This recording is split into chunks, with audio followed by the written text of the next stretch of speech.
Hey, appreciate y'all being here. The classes after lunch are terrible, especially the last ones because everybody's tired, wanting to go home, and everybody's full. So we'll do our best to give you the information, and hopefully you can take it back to your own agencies, and it'll be helpful. Like Greg said, if we can do it in the prison, you can pretty much do it anywhere.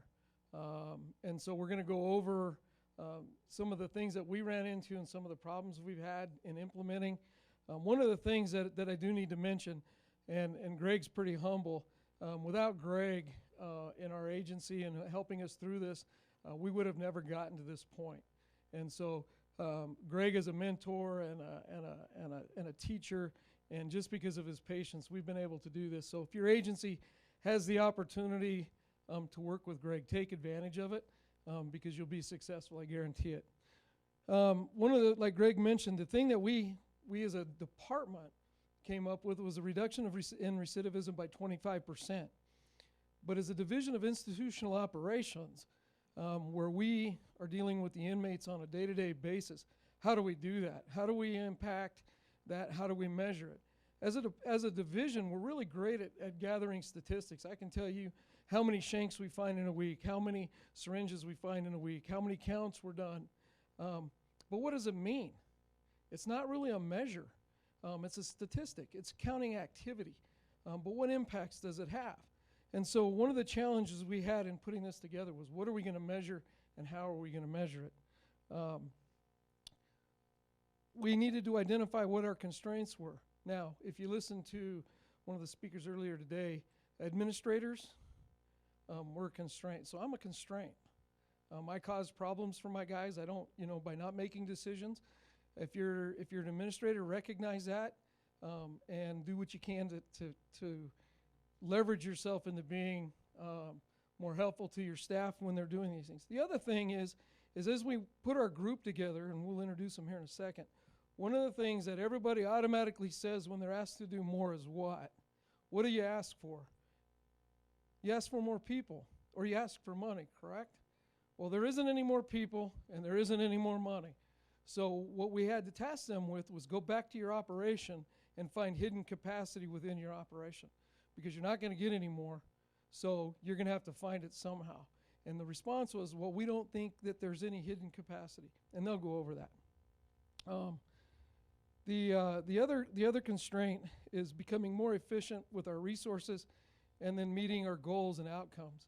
And so with that, I'm going to let them go over the detail. Again, I'm the constraint, but I want the people who actually did the work and made it happen present what they did to make it happen. I think that's important to understand that it's these guys and their team that did it, not the administration. So with that, I would like to introduce Captain Doug Cook, Captain Donovan Starks, Lieutenant Jason Gurney, and Correctional Specialist Jared Deal. And they're going to explain to you the processes that they went through, the value stream analysis we went through in identifying what our measures were. So with that, I will turn it over to Captain Cook.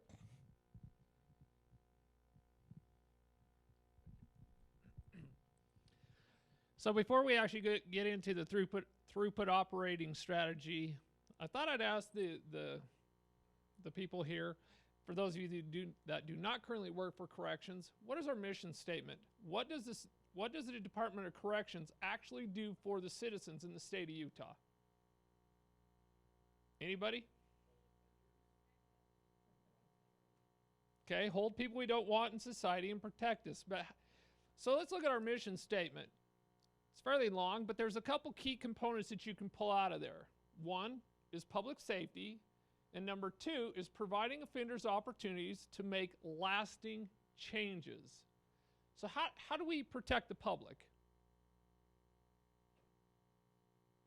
You could throw it out there if you want.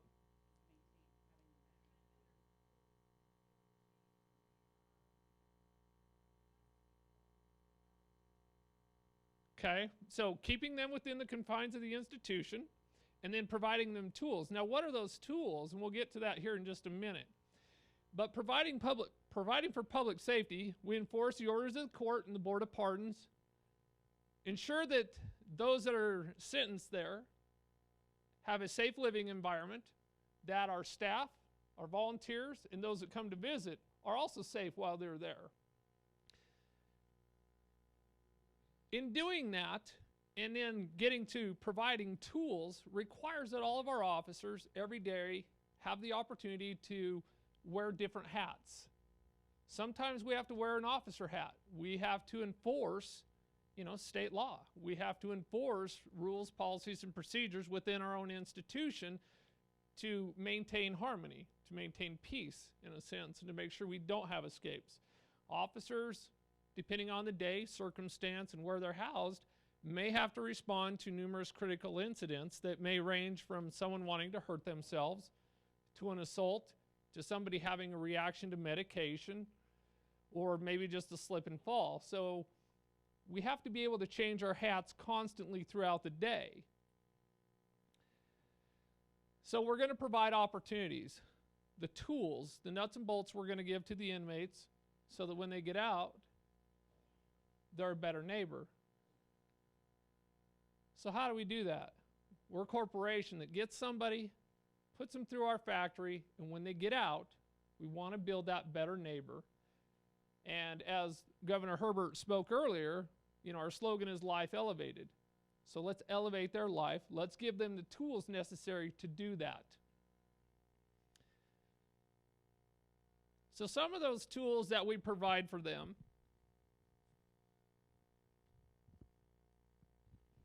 are therapy and therapeutic and life skills. We provide them classes to teach them how to deal with depression, be more self-aware, have empathy, coping skills, resilience. How do they recognize their own pitfalls, their cycles of abuse? Hopefully we're providing them some life skill classes that address those issues. Personal skills, stress management, anger management. Self-esteem, how they dress, how they present themselves. Problem solving and decision making. A lot of times inside the institutions, we make those decisions for them, but at times we have to empower them to, and we have to give them the choice so that they own the decision behind the action.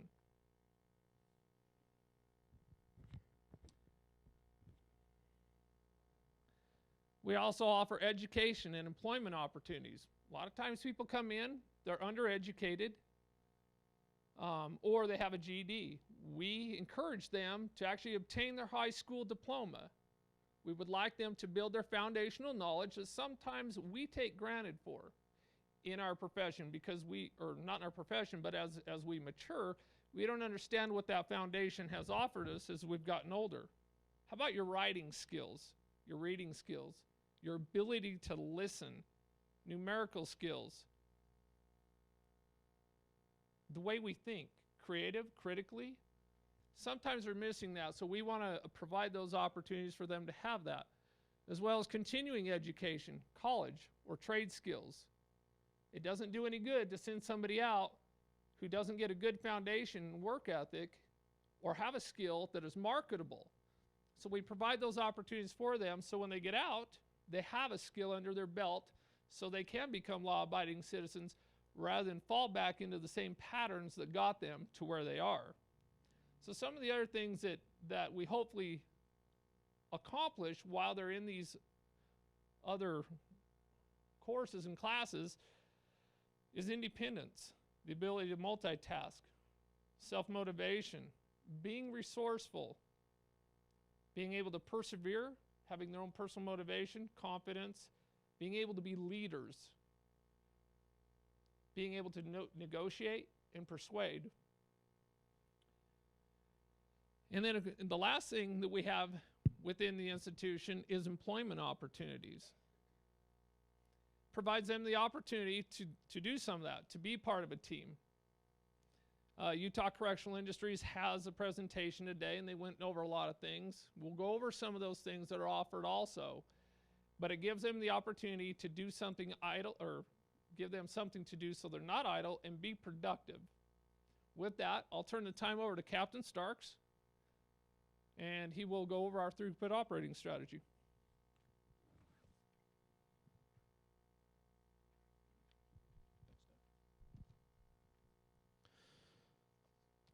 All right. Ochre 3 and 4 was chosen for the division's throughput operating strategy because it represents real-life prison. It's a 288-bed facility. It's medium security, male, general population, and it represents most of the inmates in our prison. It's kind of the prison melting pot.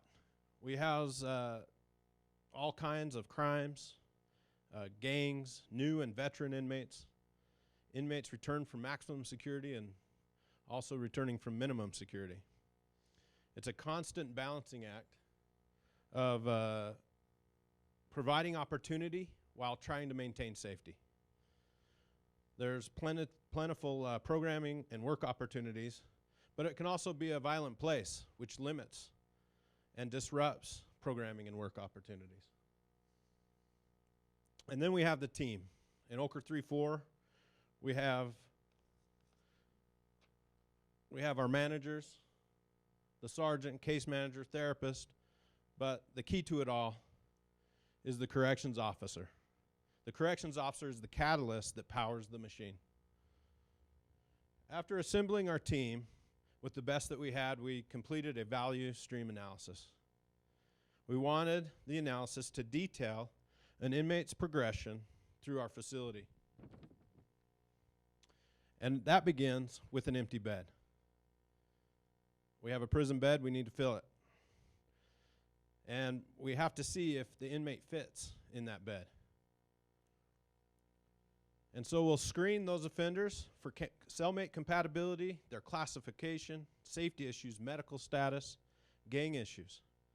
If that inmate fits, they move in. After the inmate moves into our facility, we conduct an initial review with them, with the facility management team, and try to learn a little bit about who they are and what their needs are. Ideally, the inmate takes advantage of the opportunities there and signs up for programming and work. The day-to-day is our corrections officer's burden. Inmates engage in acceptable behaviors such as work, school, therapy, church, art, exercise, TV, cleaning, hygiene, legal work. Inmates are engaged in these things every day. In medium security prison, they're not locked in their cell. The cell is almost just a place to sleep because there's plenty of opportunity to engage in other things. Then we have our unacceptable behaviors. These inmates also, some of them, participate in tattooing, gambling, fighting, assaulting, stealing. There's sexual assault, intimidation, gang activity, drugs, homemade alcohol, weapon making, loan sharking, disorderly conduct. It can be a very dangerous place. And a huge portion of our population, they're drug offenders. And they'll get drugs into the facility somehow, some way. They'll use those drugs. They cost money. They get into debt. They maybe think gambling, playing cards. Maybe they'll be able to make some extra money. They get into greater debt. They can't pay their debts. They get assaulted or they assault others. And this is just kind of an example of how these unacceptable behaviors lead them down a road of failure inside the institution. But what we hope to get out of them is compliance. Inmates participating in all the things that Captain Cook talked about, the opportunities that are there for them to take advantage to improve their lives. And these compliant inmates usually leave the factory less broken than when they entered, and they'll be a good neighbor.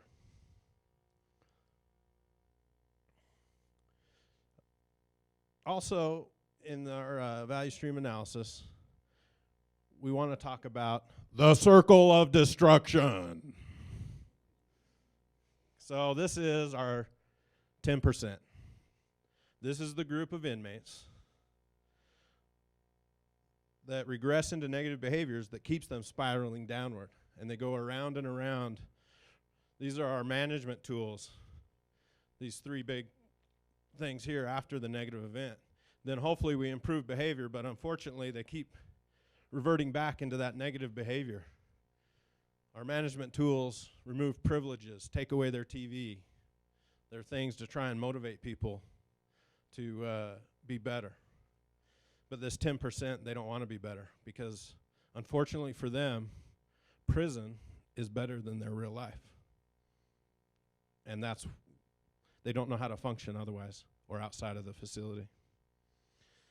90% of the inmates progress through with minimal behavior issues, but it feels like more. These inmates, this 10%, they can't program when they're locked down. And they truly are your bad neighbor. The 10%, they impede the 90%. They cause closure of programs and works with lockdowns. And prevent that other 90% from being able to improve their lives. The 10% fail when they came into the prison. They failed while in the prison, and they fail when they leave the prison. And they truly will be your bad neighbor. You don't want that 10% living next to you. Lieutenant Gurney's going to talk a little bit about some goals that we came up with to try and address some of these issues.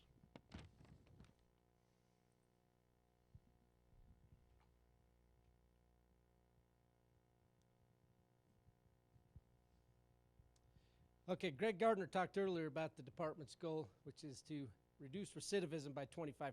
What that means, you've all been to those banks with the revolving door, you walk in. We want the inmates to get out of that door and head out. But a lot of times they like to stay in that door and keep coming back to us over and over again. So we need to find a way to supply them with the skills that when they get out of that door. So the Division of Institutional Operations, through the throughput operating strategy, got together and we come up with goals to support the department goal. The first thing we identified is we want to increase offender production by 25% and reduce the negative behavior by 25%. So the first thing we had to come up with is how do we measure production? This is the task that Oker 3 and 4, our housing unit, came up with, and we had to identify things that we could measure to help these guys become more productive. So the first thing we come up with that we can measure is increase the enrollment in therapy programs. We have life skills classes that are taught outside of the housing unit where the inmates can go. This is a neutral environment where they can go and learn from programming department to learn skills such as anger management, thinking for a change. A lot of inmates have anger issues. They come in, they've never developed those skills, so they act out on it. They get mad, they assault somebody. So we try to teach them those coping skills so that they learn different methods. A lot of inmates have no clue how to manage money. We have financial literacy classes. These are the things that we want our inmates doing to develop these skills to stay out of prison. We want more of them enrolled in education. Captain Cook talked earlier about these things. A lot of our inmates that come in don't have high school diplomas. They haven't accomplished much. We want them to have that pride. We want them to have that diploma so that they can gain employment when they get out, which is the next thing. We want to increase employment. At the Department of Corrections, we have a lot of areas where inmates can go work. We have a lot in this room who are involved in that. We have a Utah Correctional Industries. A lot of you guys, when you're driving down the freeway, you see a sign, 400 South, 1 mile ahead. That's made by our offenders. You have license plates. It's made by our offenders. We have furniture shop. A lot of the state buildings that you go into, that stuff is made by our inmates.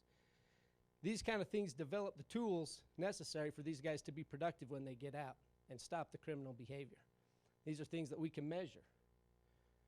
Now, at the same time we do this, we want to reduce the negative events. Because like the scale shows, if production's up, negative events is going to be down. But if you let negative events rule it, then the production's going to go down. So the first thing we identified was increase in officer presence. Inmates, offenders, they will not engage in negative behavior if an officer's there with them. So we need to have more officer presence. We want to improve the way that we do substance abuse testing. I'll get into this a little bit later. We want to stop the use of illegal drugs in our institution. And we want to improve the searches of the offender's property in their housing areas. Inmates hide a lot of dangerous weapons, shanks, tattooing equipment, drugs. All this is hidden in their cells. We want to get in there, find that stuff, and get it out of the institution. Because if that negative behavior is going down, they're going to be engaged in the positive production. Now, along this way, along this process, there was a lot of constraints that we ran into. And Captain Starks is going to talk about those constraints.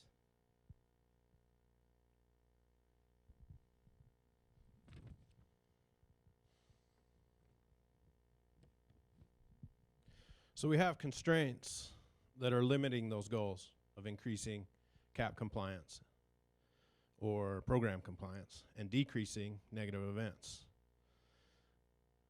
And what we found was our biggest constraint, the big bottleneck, was our officers' time. They don't have time or the time necessary to be able to meet either of those goals, to assist the offenders in improving their program compliance and decreasing their negative events. We found that the officer's time and quality interaction is less than the demand required for reducing negative events and increasing program compliance. Our staff spend too much time on tasks that add no value to accomplishing the goal. The officer is so busy completing necessary but low-value tasks, he is unable to positively impact inmate behaviors by reducing negative events and increasing CAP compliance. We confirmed through the value stream analysis the officer is overwhelmed. Our team got together and brainstormed and went through and mapped out 7 days a week, 5 minutes of every day, what our officers do. And we found, particularly on the day shift, that our officers are escorting the barber, passing out mail, searching every inmate, returning to the facility with no defined movement schedules, and sit with a nurse or doctor for hours while they see inmates in your facility. We identified that our officers are required to spend more time completing tasks than there are hours in the day, especially that early part of the day shift. There's more sticky notes with time on there than exists during the hours. And so what it becomes is it's all hands on deck. It's the managers, the caseworker. It's everybody helping each other out, trying to get the work that has to be done.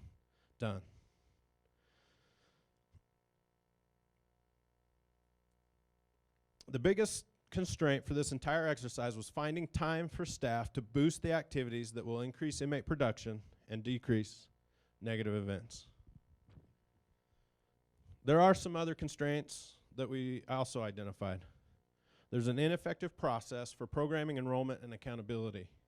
There's a lack of consistent programming definitions, and programs not always meeting the needs of the offenders. And then we, of course, have that 10% in the circle of destruction. They're taking 90% of our time and resources, and they're limiting the opportunities for others to improve their lives.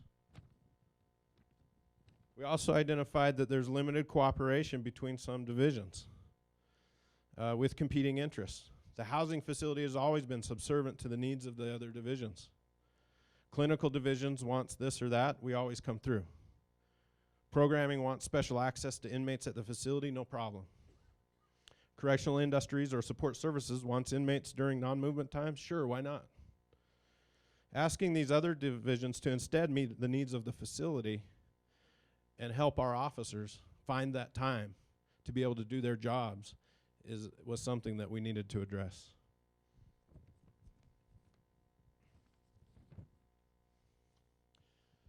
So we did come up with some strategies to overcome the constraints. And obviously the big constraint, the bottleneck, the officer's time, that's the big one that we needed to address. And we needed to find that hidden capacity to find more time for the officer. It seemed at first like an impossible task. First thing we did is organized and reassigned tasks. That was a major strategy that we knew we needed to put forth. We needed to spread certain time-consuming tasks to other staff and shifts to free up time for that floor officer. We needed to build a facility schedule.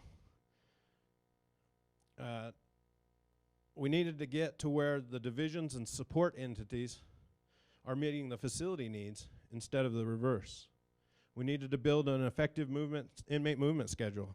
We need to modify our operations, moving the time that we count inmates. We needed to collaborate with other support divisions to modify services and timing of their services. We need to create a schedule for a special escort officer to provide security for these support entities. This schedule would create multiple hours of capacity for the floor officer and engage inmates and have a significant impact on reducing negative events and increasing program compliance. Lieutenant Gurney is going to talk a little bit more about some other strategies to overcome constraints.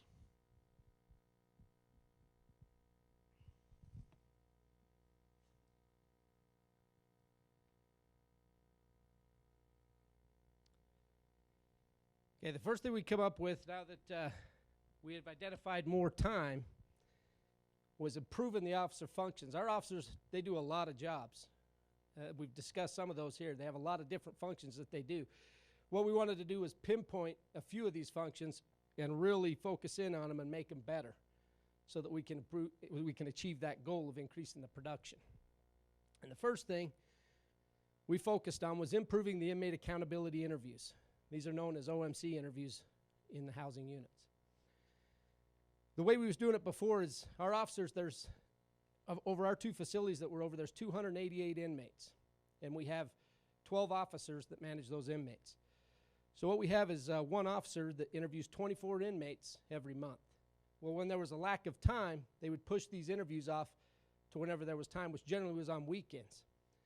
So what was happening is you had 24 guys sitting outside your office door waiting to be interviewed. The officers would just rush them through, and a lot of times walk right into the housing area and just do the interview in there, which was very ineffective. It was impersonable, and the inmates didn't feel like it was meaningful either. So we didn't have that accountability. So the first thing we wanted to identify is how can we improve that process? So we changed it to 6 a week. We got a form put together, a little checklist form that goes over what are they doing education-wise, what are they doing employment-wise, and negative behavior-wise. And they send that stuff, document it, and send it to the unit management, and we review it as well. This way we can track what the inmates are doing better. If they're being productive, we can put them in the classes that they need to go in. So this was a vital function that we needed to improve on. We also needed to improve on our security processes. I talked about these earlier, officer presence. And what I mean by that, you can be in the section, but that's not what I'm talking about. What I'm talking about is if you're walking down the street and you run into somebody you don't know, you're not likely to talk to that person. But if you walk down the street and you run into somebody you know that you've talked to several times, you're going to have a communication with that guy. You're going to talk to him and find out stuff and reveal stuff. So what we found is that if we get officer presence, we're going to get that communication. They're going to communicate with us. We're going to communicate with them. We wanted better drug testing. A lot of times, like I mentioned earlier, this was getting pushed off to the weekends, become very predictable. The inmates know, Saturday I'm going to get drug tested. So what are they doing Sunday, Monday, Tuesday, Wednesday? They're doing the illegal drugs. And then they flush it out and wait for Saturday. So we wanted to pinpoint how can we improve that process. So we assigned each of these officers, you're going to do an X amount of UAs, and you're going to do them throughout the week so that it's more random. And then the other thing is better searches. I know, I'll use this example. My wife always loses her keys.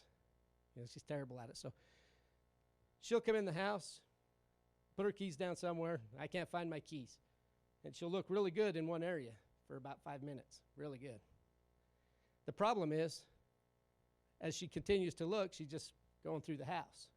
You can find the key sitting right on the countertop almost every time. That's the same thing with search and sales. A lot of times you start out very thorough, very good, but as you get so many of them, you start to miss very easy things. So we needed to improve that function. We needed to reduce the amount that they were doing so that the quality went up. Because our goal is to get rid of that illegal contraband that's in their cells. These inmates will hide things like homemade weapons, shanks, knives, drugs, tattooing equipment. So that's the kind of stuff we want to get out to drive that negative behavior down and drive the production up. We come up with a lot of other qualities, and Caseworker Dill is going to talk about some of those.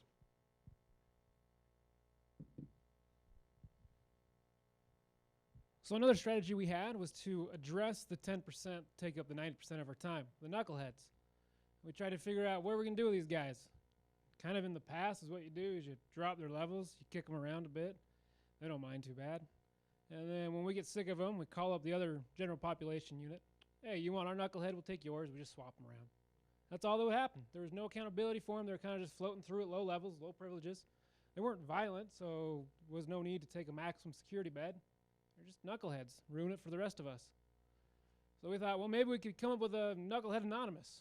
They all get together and talk about why are they being knuckleheads. Well, talked about improving programs. They talk a lot about these anger management classes, these life skill classes that we're enrolling inmates in. Well, sometimes that enrollment process was based off of old risk data. Some of these risk assessments were 10, 15 years old. Some inmates don't even have them. The other thing is they were being slotted in according to different demographics. Basically, when are they going to get released? Which is kind of tricky to pin down in an indeterminate state with our Board of Pardons. So we wanted to come together with programming and figure out how we can identify risk with this particular inmate and pin them up with a resource that's currently available. The final thing we had to do was define CAP compliance, or program compliance. We say CAP a lot because that's case action plan, but basically it's how do we talk about increasing that program compliance 25%. You're going to get 50 different answers if you ask 20 different people. No one even can give the same answer twice. So we had to redefine for ourselves what we determined as program compliance. One of the other constraints with the old definition is that a lot of our inmates, they were pegged, you have to do this, and it wasn't available. So we'd get mad at them for not doing something that we weren't offering to them. So before we get into what we did, we kind of came up with, well, what's the ideal state look like? We have to house the offenders. Someone comes in, they got to have a bed. We got to keep them safe. We kind of broke down. We wanted to get rid of the 10% circle of destruction. And hopefully by doing that, we could get inmates released and be good neighbors for you guys. The thing that allowed us to have the time and the resources to implement these changes, to implement the accountability interviews, to implement better searches, was we had to restructure our schedule. Like we talked about early on, we wear a lot of different hats. A problem we found is that we change those hats too much. Yeah, we got 4 or 5, but we're changing that hat 4 or 5 times every 10 minutes. You go and you're doing a cell search, 3 minutes later, you got to go let chow in on the back dock. You go and you start an OMC interview, getting to know your offenders. All of a sudden, someone's coming back from a medical pill line, you got to escort them back. So we wanted to take these 5-minute blocks and kind of bunch them all together. So those essential tasks, they would fall in a block of 20 or 30 minutes. And then the tasks that get us towards the goal, they would fall in a block of 20 or 30 minutes. Last year at this conference, Dr. Stroyer, he talked about when you multitask, it takes on average 11 minutes to get oriented and to be fully kind of all pistons running on that task. There's no way we could be doing that at 5-minute increments. Having these, this hidden capacity of the time management allowed us to do these accountability interviews. These interviews allowed us to get to know the inmates, to start to build rapport with them, to open up lines of communication. One thing that's common with the mentality of our inmates is you don't talk to cops. Born and raised, you don't talk to cops. Makes you a rat. Snitches get stitches. Or they end up in ditches, whatever you want. There was a major breakdown of communication, even as something as little as, hey, I need a new pair of shoes, they're falling apart. Oftentimes that can be considered snitching. So they'd come up with a buddy system. They come out with my buddy who can vouch for me that, hey, I'm only talking about getting new shoes. Well, having these one-on-one accountability interviews allowed or forced every inmate in the unit to have one-on-one time with an officer. And all of a sudden, now we have these lines of communication open up. Hey, just so you know, there's 3 shanks buried out by the flagpole. Hey, just so you know, I wasn't supposed to talk about it. I'm now a member of this gang. So we can start updating our information. You guys ready to go home early? That's too bad. You should have gone to a different one. All right, so we also improved security processes. They talked about our drug assessments earlier. I spoke a little bit earlier about, I jumped the gun on my gang stories. Our knucklehead group, this was fun. So we got with clinical services, and we said, hey, we want to make a Knuckleheads Anonymous. And they said, that's stupid. We don't want to do it. We said, please? And they said, okay. And they put in a lot of work. They put in a lot of hard work, and it was successful. Eventually. Originally, when it started, we identified the knuckleheads. So when we told knuckleheads, hey, you're going to go to the special class, we're going to give you extra requirements, you could probably guess the answer they gave us. I'm not going to repeat it. So we do what we do best, and we use sticks. Fine, we'll take away your TV. Take away your phone calls. We'll take away your out-of-cell time. You want to go to the gym? You're not going to the gym. Got to go to the class. Well, they ended up going to the class, and they just sit there. Some of them would be disruptive, but it wasn't getting what we wanted. So within a few weeks, we got together with clinical services, and we decided that we could improve. We could use carrots rather than sticks. Hey, maybe you can accelerate how quickly you're earning back your phone calls. Maybe you can accelerate how quickly you're allowing, we'll kind of cap how much they can spend on Twinkies and Coke and sticky buns and all that. We'll let you go $10 a month rather than increasing $5 a month. We found that participation improved, and as that Knuckleheads Anonymous class started talking to each other, kind of went on a little road of self-discovery. We had about 10 inmates or so in that initial class. I would have guessed that about 8 of them would have ended up in max within the next 6 months. But after about 6 months, only 1 of them did. So I figured that's a success. So what does the new current state look like? Oh, wait, I don't know what I'm doing. I didn't bring up my notes. All right, this one, we're talking about enrolling inmates into life skill classes. Again, we wanted to find ways that we could match up risk with available resources. We go back talking about the inmate that has a drug problem. I know it's shocking, but there's drugs in prison. They're going to get a hold of those drugs. They're going to abuse it. Well, unfortunately, it's not free for them. There's going to be debt that comes along with it. So yes, there's the initial abuse of drugs. That's a problem. But now we got another problem. Now there's money problems. Well, these guys that loan out the money, they're not very good on debt forgiveness. So eventually they start gambling. Maybe I can get lucky. Maybe if I play my cards right, I can pay off my debt. Well, now they're just in more debt. It starts to compound. Their financial literacy really isn't where it should be. And they come out with a black eye one day. We'll ask them what happened. Oh, I fell off my bunk. I don't believe they're being very forthcoming, but there's not much we can do. So we'll review financial history of them. We'll review, hey, you know what? This guy had a positive UA a couple weeks ago. It's probably related. So let's throw him in financial literacy. We also redistributed specialty assignments. Every officer or sergeant is given special tasks to do. You are over money transfers. You are over passing out mail. Well, we looked that the majority of these tasks were done during the day shift. And these guys were already swamped. We already found that their time was a big constraint. So we shifted a lot of the busy work onto our night crew. Probably wasn't very nice on the night crew, but they're good. They do what they're told. Oh, I got to go back. The other thing we found, though, is the monthly activity report. We reviewed these specialty assignments to see how essential they were. Well, this one was just some report we were asked to generate, and we sent it up the line. Well, why do we do it? I don't know. Just always done it. So we did some digging. Come to find out, it was a measurement tool for the balanced scorecard. While the balanced scorecard was dropped a couple years ago, the tools we were using to gather that information were still being used.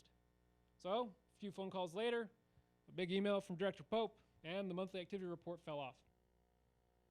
Well, because we're picking on our night guys, we got to do something for them too. Night guys already have another constraint. They come in at 6 o'clock at night, 10 o'clock at night, inmates have to rack in. So they only have about 4 hours to do all this stuff. And we just gave them a whole bunch of other busy work. So we restructured our counts, which was pretty significant because counts are kind of the lifeblood of prison. And for us to be able to make changes to those with the help of Director Pope was incredibly significant, not only to reduce negative events, but to increase programming, to increase these offender interviews. We estimate that in all, we gained about 1 hour of time that can be utilized towards the goal for our officers. Per officer, I guess, per shift. And I'd argue, some don't, that it's a better place to work after these changes. I still think it's the best job in the state. And we now have expectations that are meetable. We used to have, here you go, thanks for coming out of the academy, do all this. Now it's manageable, and they can meet those goals. Also, we're supposed to talk about measurement numbers and all that other stuff. So negative events went down 15%. 15% less assaults, less drug use. We also have program compliance increased 18%. About a year ago today, we had 18% less inmates. Well, those 18% were idle. They weren't doing anything. They weren't being bad. They were just sitting around and waiting for time to go by. Some of the things that we need to address in the future, staff turnover. This one's huge. We have a major constraint with staff leaving. We estimate it takes about 6 months for each staff member to get fully trained in building rapport with inmates, to break down those barriers. We also have a policy where every 3 years you rotate your position. So when this initially Okra 3-4 was given this task, to today, we had 7 members on the team. Now we have 2 that were not rotated out of Okra 3-4. While it was a constraint to us, it helped out the department, and that hopefully those guys that left can take some of the things they learned, some of the things they thought about to their new areas. We also we need to work on improving inmate movements. We made a lot of great strides, but there's a lot more to come. We need to improve collaboration with other divisions. We need to look at it from a systemic viewpoint. It's kind of like a Rubik's Cube. We want to fix just our face of DIO. Well, maybe by fixing that face of the Rubik's Cube, we're going to muck up clinical or UCI. Well, they're not going to be too happy about that. So we got to work together. We also need that escort officer. It hasn't been delivered yet. Now, I swear we're not getting additional resources. We're talking about redistributing from somewhere else. Obviously, it hasn't happened because no one wants to give up that officer. We also need to expand other facilities. When we started enrolling inmates into life skills, part of the deal was, hey, we'll enroll it. Programming will kind of do that job for you, but you got to give us first picks. Traditionally, we get about 7 seats per class. So I have a building of 144 I manage, and stress management, 7 seats. Anger management, 7 seats. Well, originally we got, you can have 14 seats. You can have 15. Take all you want. Well, now as we expand out, we got to go back to that 7-seat minimum. To kind of wrap things up, we just gotta want to drive home that we're pretty good at putting bad guys in. We're pretty good at keeping them there. We're going to keep them there for 30 days to 30 years. And in that time, we need to try and find ways that when they get out, they're going to be a good neighbor. Because if not only do they come back, but they're going to have victims in their path. And that's something that we all want to avoid. I'm going to turn the time back over to Director Pope real quick. So as you can see, we kind of went through a big process in making this work and finding hidden capacity within our own organization. And they did a fantastic job doing that. Like Kristen said this morning, if you can do it in the prison, you can do it anywhere. If you'd have told me 2 years ago that we would have had correctional officers and correctional lieutenants and captains talking about theory of constraint and hidden capacity and all these things, I'd have told you up in the night. If you'd have told me that we could have measured stuff within the institutions like we're talking about, not statistics, but actual measurable things, I'd have told you you're crazy. But they did it. So I know that if we can do it in an area that's a non-production kind of business, that it can be done in any kind of facility or or agency. And we're going to be taking this, we're just to give you an update, we're assigning a program manager to this, and we're going to be taking this throughout all of our facilities. We expect that as we fine-tune our processes, and as these guys fine-tune what we do, we're going to see that 25%. As we leverage constraints, I think Correctional CS Deal was talking to Mr. Goldrat at lunch, and he feels that if we leverage some constraints, that we could even be upwards of 50%, just by tweaking a few things. So with that, I'd like to open it up to any questions, and if we can answer anything that you see may help your agency or organization, we're more than happy. Yep. And then we'll get you out of here. Okay, so what you're telling me is there's questions, but you want to get you want to leave. So, is that right? Okay. Well, if there's no questions, let me give it back to Greg. Awesome work, TOC inside the prison. It's great work. So, a token of appreciation, Jerry, to you and your team. Utah Zone divided by 5. Thanks to all of you for attending our conference, attending our workshop this afternoon and our conference. Appreciate your time and attendance, and go have a great day.